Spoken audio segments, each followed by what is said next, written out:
année du règne de Roboam. C'est-à-dire, pendant 3 ans, Dieu a soutenu Roboam. C'est ça? Parce que Roboam a décidé de suivre la voie de Dieu. Tiens, au début, avant que Roboam a bien arrangé le pays d'Israël, Roboam, puisque c'est un pays qui est déjà bien construit, il pouvait attaquer Jéroboam avant qu'il mette toutes choses en ordre en Israël. C'est-à-dire, Roboam peut attaquer Jéroboam avec son armée, mais Dieu l'a empêché en disant que, chapitre 11, verset 4, verset 1 d'abord, verset 1, Roboam arrivait à Jérusalem, rassembla la maison de Juda et de Benjamin. C'est-à-dire, parmi les Benjamites, il y a des personnes qui ont suivi Roboam, mais il y a des personnes qui ont suivi Jéroboam. On doit savoir ça d'abord. La maison de Juda et de Benjamin. 180 000 hommes d'élite propres à la guerre pour qu'ils combattissent contre Israël, c'est-à-dire contre Jéroboam, afin de les ramener sur la domination de Roboam. Vous comprenez ce que je suis en train de parler? Vous comprenez? C'est-à-dire le pays était divisé, n'est-ce pas? Mais même si Jéroboam est devenu le roi d'Israël, mais son royaume n'était pas bien établi. Vous comprenez? C'est-à-dire le peuple d'Israël qui était fâché contre Roboam, ils ont décidé de suivre Jéroboam. Mais sinon, le royaume même n'était pas bien solide en ce moment-là. Donc Roboam, les gens de Roboam voulaient attaquer Israël pour que 11 tribus, c'est-à-dire 10 tribus d'Israël puissent entrer sur la domination de Roboam avec la force. Vous comprenez? 2. Mais la parole de l'Éternel fut ainsi adressée à Shemaïja, homme de Dieu. Parle à Roboam, fils de Salomon, roi de Juda, et à tout Israël en Juda et en Benjamin, et dis-leur, ainsi par l'Éternel, ne montez point et ne faites pas la guerre à vos frères, que chacun de vous retourne dans sa maison, car c'est de par moi que cette chose est arrivée. Il obéit aux paroles de l'Éternel et ils sont retournés, renonçant à marcher contre Jéroboam. C'est-à-dire, ils ont écouté la décision de Dieu, n'est-ce pas? C'est ça. Donc, même s'il avait des plans pour attaquer Jéroboam, puisque l'homme de Dieu a dit, ça vient de Dieu. Donc, il ne faut pas réagir. Parce que c'est Dieu qui a décidé comme ça. Donc, Roboam, il a accepté la décision de Dieu.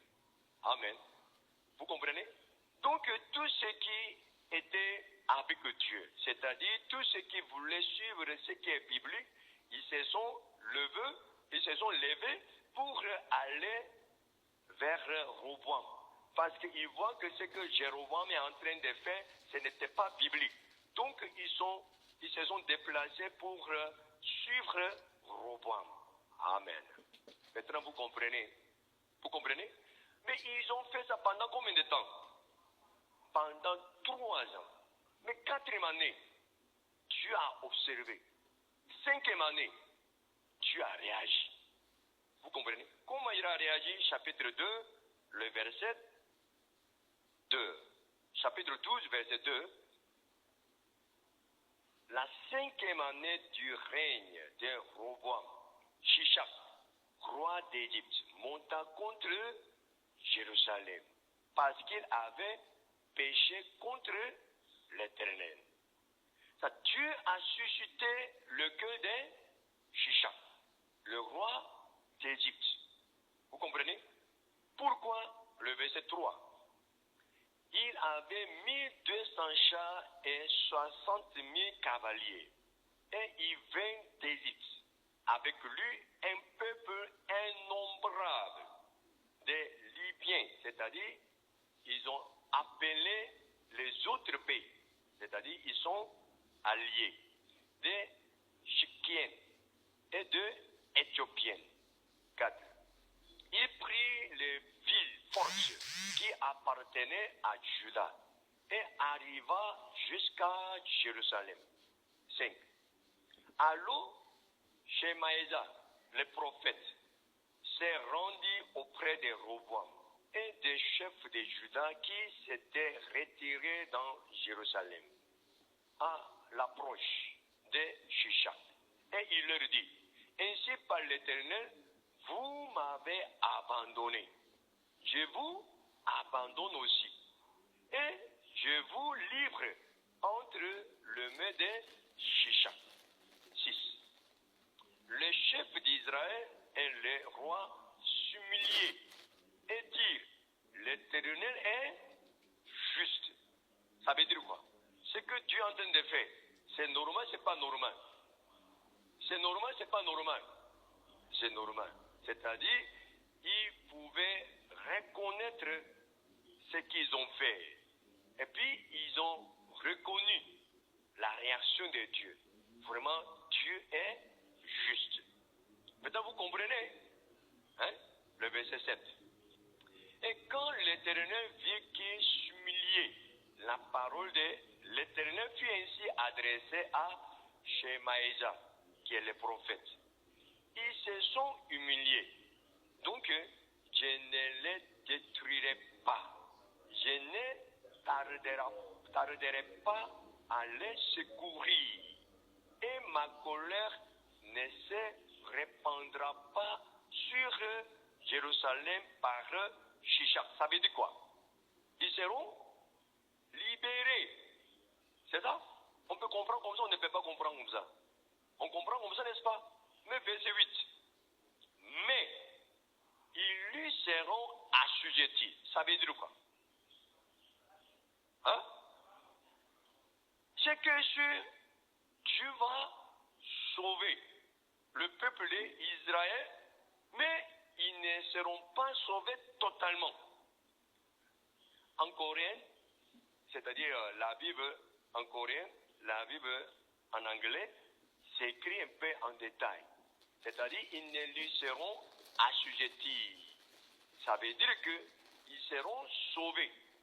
Mais ils ne seront pas sauvés totalement. C'est-à-dire, ils seront toujours sous l'Égypte. Vous comprenez? Pourquoi Dieu n'a pas sauvé le peuple d'Israël de la mer d'Égypte totalement, entièrement? À cause de quelle raison? Voilà ça écrit. C'est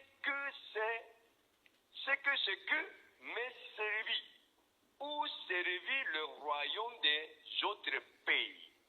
C'est que m'est servi ou servit le royaume des autres pays. Ça veut dire quoi? Pour que le peuple d'Israël puisse comparer entre deux. Vous comprenez? C'est-à-dire, Dieu a parlé deux choses. Vous pouvez choisir un entre deux. La première chose, c'est quoi?